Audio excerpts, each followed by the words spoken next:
Umugambi w'igihugu w'iterambere PND 2018 ushira 2027 canke imbona kazoza y'igihugu cifashe 2040 Burundi buteye imbere muri 2060. Ayo majambo turakunda kuyumva bariko bavuga imigambi y'igihugu. Kuwa gatatu heze wa 20 ntwarante inama nshikiranganji yaremeje integuro isubiramwo umugambi w'igihugu w'iterambere 2018 ushira 2027.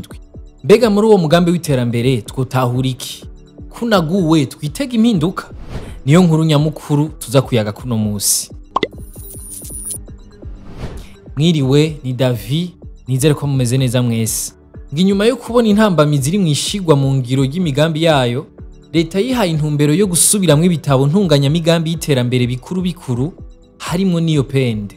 Kuva uyu mwaka duhejeje 2023 gushika mu 2027 aho uwo mugambi uzoherera, uwo mugambi usubiwemwo uzobugizwe n'ibi bice nyamukuru: gusubiramwo imigambi y'iterambere yo kuva mu 2018 gushika mu 2022 n'inkingi vyogira, kugira imbona kazoza n'amahangiro mu vy'ubutunzi n'imibano, hamwe rero n'ingene bizokurikiranirwa hafi kugira haboneke ico uwo mugambi uzovyara.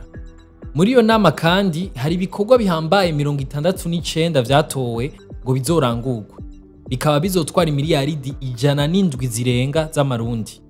Bahejeje kwemeza integuro y'uwo mugambi, abashikiranganji barasavye ko hosubirwamwo ibijanye no gucukura ubutare bwa nikel, ngo hakorwe ivyigwa ku butare buza imbere y'ubundi mu kuduza ubutunzi n'ibindi.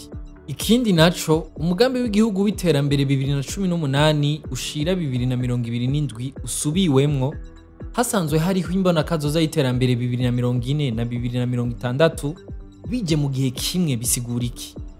Ariko imbere ya vyose bavuze PND nk'umugambi w'iterambere ho twokumva iki? Guhangiro nyamukuru ryawo ni ryo guhindura ibijanye n'ubutunzi bukiyongera ku muvuduko munini, bukarama, bukabudakumira kandi bukagwiza akazi kugira abantu babeho neza. Mu kwezi kw'icenda 2018 niho vyagiye ahabona Igitega.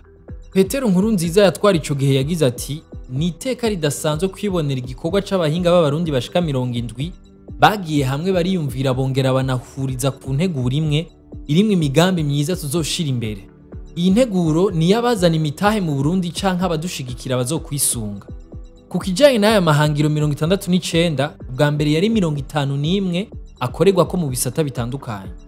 Hashizwe imbere uburimyi, ubutare, umuyaga nkuba, inyubakwa rusangi, ukunguruza abantu n'ibintu n'ibindi.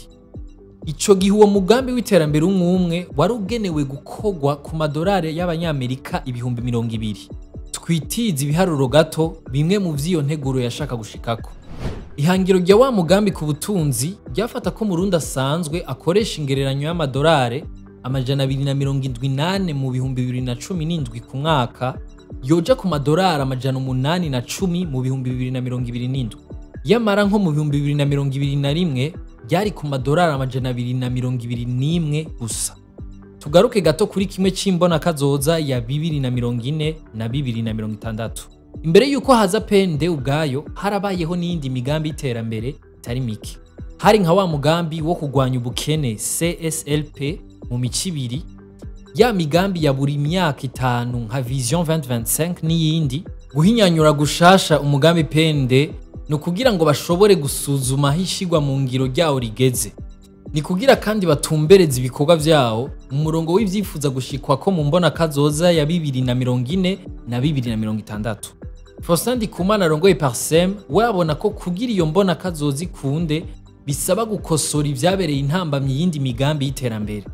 Akagaruka ku bijanye no gutsimbataza intwari ibereye, amahoro n'umutekano, kugwanya ibiturire n'ibindi. Dutandukire inkuru ngufi nazo. Bamwe bati ivyabaye mu 2015 vyarakoze ku mwuga wacu gushika n'ubu. Abandi bati mu bihe vy'amatora biracagorana kuronka inkuru zikwiye kuba shaka kuvugisha impande zose.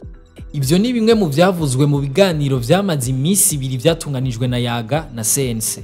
Ivyo biganiro bifise intumbero yo kuraba uruhara rw'ibinyamakuru mu kugwanya inkuru z'ibihuha mu bihe vy'amatora. Guillaume Ndayikengurutse, umuhinga mu vya politike, ngo urubuga rwa politike gwiza ruganisha ku matora meza. Bikaba vyerekanwa no kwidegemvya kw'ibimenyesha makuru n'abanyepolitike. Muri Senegal ugiye gusubirira Macky Sall yaratowe kuri uyu wa Mungu heze.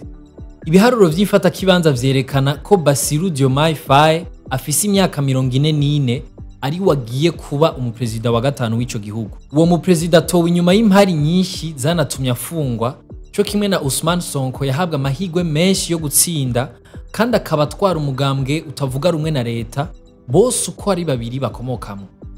Mwakoze kudukurikirana, aya makuru muyasanga ku mbuga zacu, ahanje tuzosubira ejo.